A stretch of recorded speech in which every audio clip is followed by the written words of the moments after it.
YouTube, it is your favorite game here above average Cody, coming at you today with some things that I feel you absolutely need to have in your Halo Infinite ranked gameplay to be able to even come close to competing with high Onyx players. And for me, guys, being a high diamond player, high Onyx to me is Onyx 1600, Onyx 1700, and the boys I've been playing with, trying to grind the game with, I've really been getting thrown into some of these lobbies, and I have been in the absolute blender. So these are things that I am noticing that I really have to work on and focus on to be able to even hang with them. So I'm translating them into this video for you guys that are hopefully looking to climb to Onyx or maybe are having trouble in the Onyx lobbies. Now, the absolute first tip I am going to give you guys, it is stay alive. This is the most obvious tip of Halo Infinite ever. I've said it in nearly every video since I've started doing these tips and tricks videos for Halo Infinite rank, guys, but I'm going to take it one step further. It is not enough to just stay in one area of the map and kind of like feel things out and like see what's playing. Obviously, you have to do that in some situations, but I'm talking you have to non-stop move, and you have to be moving in the right direction. You can never, ever, ever make a decision where you put yourself in a bad situation. This goes for rotating towards enemies or away from your team. This goes for where you're standing in individual gunfights, and overall, just how you choose or where you choose to shoot your weapon from. All of these things, I'm starting to realize, are all in the staying alive category. Now, whether this is jiggle peeking an enemy to get a kill, whether this is getting 2 bursts and moving away from an enemy, I don't care if you get a triple kill and completely wipe the enemy team. Where you move from that point on all caters to staying alive, because I don't care if you fry the other team.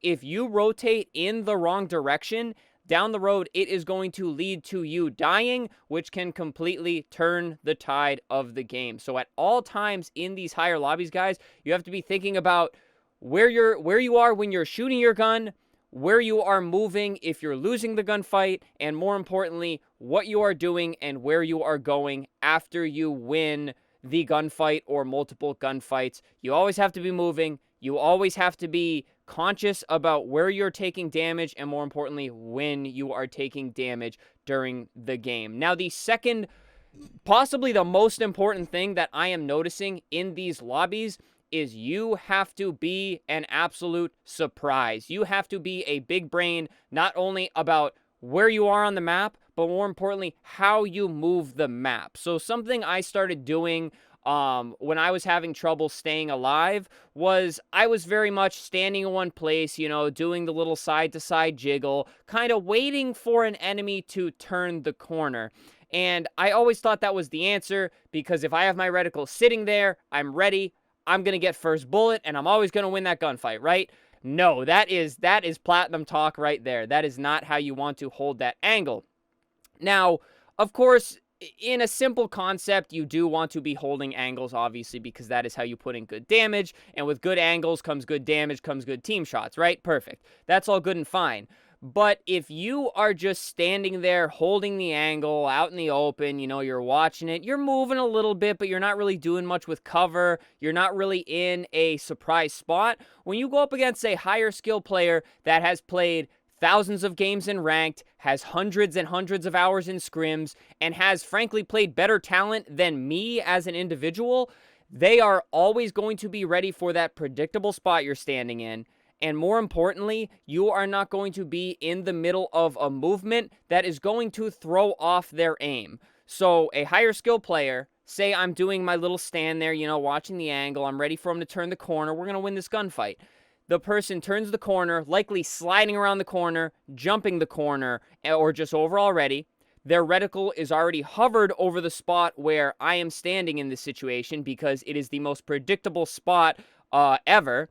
And then all they have to do is meet your first bullet, and then chances are, at least in my situation, a lot of these lobbies, their aim is better, their strafe and crouches may be better, and overall, they are going to win that gunfight probably 9 times out of 10. I'll stick them maybe once out of 10 fights, guys, but if you are standing in that predictable spot, you're not doing anything tricky, and you are kind of just being a basic Halo Infinite player, you're going to be the easiest kill ever for a higher skilled player. So what am I kind of saying with this whole scenario I kind of gave you guys?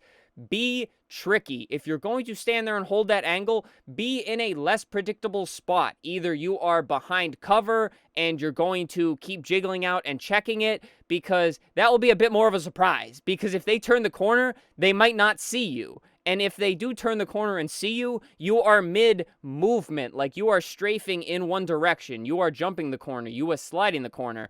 And I only recently started noticing this when I went back playing solo in my diamond lobbies, because I was trashing kids when I was sliding the corner that I'm watching, constantly checking the corner I'm watching and moving to a different area. Because this way, you are a much more not predictable target to hit. And even if their reticle is over you, you are in the middle of a movement that forces them to adjust their aim. If you're in the pass scenario where the high skill player just turns the corner and they already have 2 bursts in you and you haven't even moved out of their reticle and they have not had to adjust their aim at all, you are basically already dead in that gunfight. And if you were in the midst of sliding around that corner or standing out in the open, there is no shot of you getting away. Chances are, if you were holding that angle for your team, it was a 1v1 gunfight anyways, which means not only are you dead, you probably did minimal damage to that player, and also there are no teammates possibly near you that are able to help you basically clean up that gunfight and get the trade. So what I'm saying, guys, is whether you're holding an angle, holding an objective, doing whatever, move such that you are a hard target to hit. Use your slides, use your cover, and more importantly, use your jiggle peaks, everything of the sort. Just be a difficult target to hit. Do not be a recruit bot in the academy when you are holding an angle. And finally, guys, I touched upon this briefly in the tip I just gave. You have to move. And by this, I mean, when you are sticking damage, if you are not obliterating the person, they're not looking at you, and you're getting that kill as quickly as possible, you need to put in some damage, move, check another angle, put in damage on that angle, move, hide in cover, only peek when you're full health. You have to constantly move around like an absolute demon, and you have to be ready to stick damage every second that you get. Just always be rotating angles. You can see here in the gameplay in the background, guys, I'm checking outside of C plat on C steps. I'm checking control. I'm going down and checking blue pipes. Just because you have teammates watching these angles doesn't mean you can't check these angles with them, because if you check back there and there is somebody there, you can help them stick damage, and then you can move. Check there. They can move with you. Check that angle. And this also very much goes with being a tricky target, because the very predictable setup is having one single teammate watching each individual direction of an objective. Very easy. Okay, that means I kill one player there, I kill one player there, and I kill one player there. That's 3 dead. All the angles are done. But if you are constantly moving around, somebody may check that angle that you just moved away from, and they're going to go, oh, nobody's watching this angle? I'm just going to run in there. They're not going to stand there and look at it. That wouldn't make any sense. They're going to run in there, think that it's an open angle, and then when you pop back out ready to take the gunfight, that is how you catch them off guard. That is how you be an unpredictable target, and that is how you pretty much play like the opposing person that I gave in the situation I mentioned a few minutes ago, guys. And of course, this is like unique things that I'm trying to mix into my gameplay. I'm not saying slide around every single corner because you'll find yourself dying a lot. I'm not saying constantly keep moving around, because sometimes holding one angle is what you need to do.